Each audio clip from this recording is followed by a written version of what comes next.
Today we're gonna go put a memorial in Hartford for a pedestrian that recently died.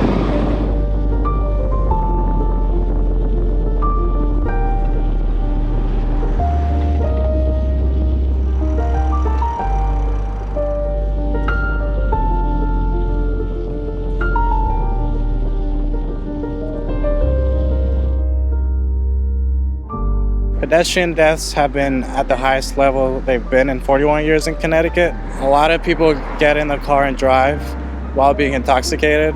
A lot of people are on their phones while they're driving and not necessarily paying attention to the other people that are using the street. No one ever expects to get in a crash. No one expects to be hit by a car, yet it happens so frequently. And it's up to us to learn about how we can avoid this and how we can be better to each other on the roads.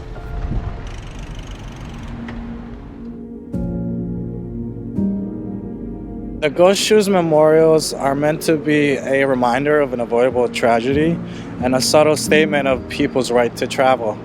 Each memorial is dedicated to a person, someone who lost their lives due to traffic violence, someone who doesn't get to go back to their families, to their communities, because of an avoidable tragedy. It's somebody's lost love that did not need to be taken. These Ghost Shoes memorials are a pair of shoes painted white with flowers that are placed at the location of the site. We also place a flyer explaining to people what happened here. Similar to if you've seen a cross on the side of the road or a ghost bike. It's a way to say here was a tragedy, and it could happen again if we don't drive with caution, if we don't drive with consideration of the people around us.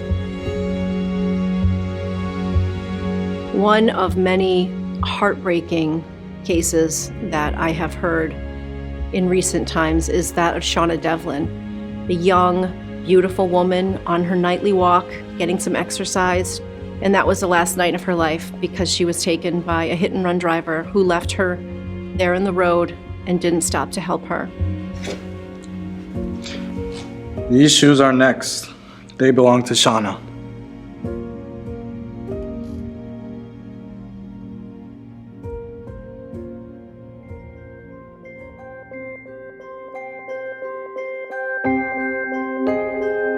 Shauna was our firstborn. We had Shauna, then we had Danielle, our other daughter, and she was very active. And she always was. Always had to be doing something. Very musical. Yeah, she was in a lot of plays. She was in plays all through from middle school. Likes being the star of the show, kind of. I mean, she'd come into a room and you'd know it was Shauna. She was a cross-country runner, very aware of the roads. Like, she was very careful wearing a reflective vest, and she had that on that night, too. Well, I got up to go to the bathroom, and then I went back into our bedroom, and I felt like this kind of like red kind of glow in the room. And then I looked out the window, and there were red lights out in the cul-de-sac here. So I nudged him when I got back into bed, and then the doorbell rang. Well, at first I thought maybe she got in an accident, And It's just a weird thing that's so weird. But he came in and said she didn't make it. And I'm like, oh my God. I was just pacing in a circle here. I just couldn't believe it. And sometimes I wake up in the morning and there's like a little time before I first like really wake up and I think, oh, it's just all a dream. She was out walking and we had just talked to her. We were probably the last ones to talk to her. Yeah, I think. And the last thing I said to her was, I said, "You have such a big heart." That's the last thing I said.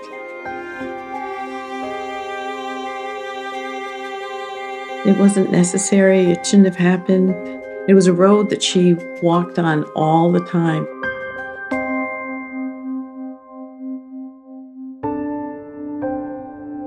I have met Bill and Melody, and they are wonderful. Just coming off of this loss and still very much grieving, came to us looking to volunteer, looking to give back, and looking for a way to process grief by helping the community and helping other families from having to experience this same loss.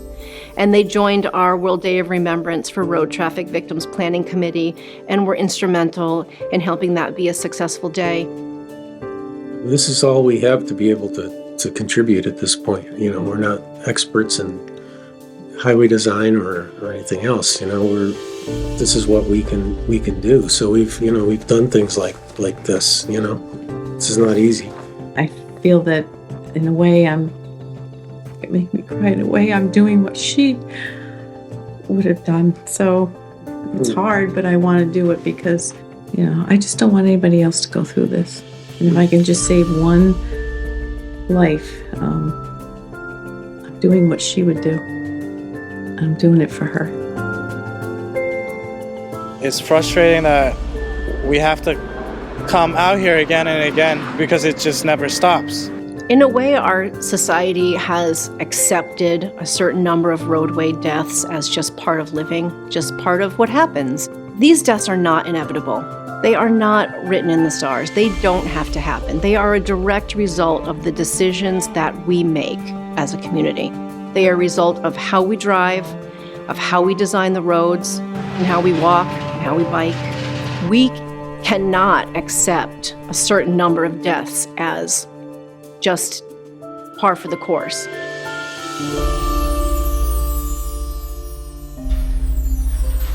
I want to tell people to slow down while they're driving. I want them to pay more attention. It's not worth killing someone else just to speed on the road. A car only needs to be going 30 or 40 miles an hour, or less sometimes, to kill someone. Pedestrians need to be aware that cars are not always looking for them. And even if they are, they might not see you. So you can never assume that you've been seen. You can't assume that someone has seen you and will stop. Drivers are distracted, they are impaired, they are speeding. There's been an uptick lately of aggressive driving. They are doing all kinds of things besides driving. You cannot leave your safety in anyone else's hands. You have to be out there thinking about where you are and how you can safely get where you're going. I think the Go Shoes is an incredible way to communicate the importance of driving safely because the consequences are right there in front of you. Never forget how quickly you can take a life with your vehicle.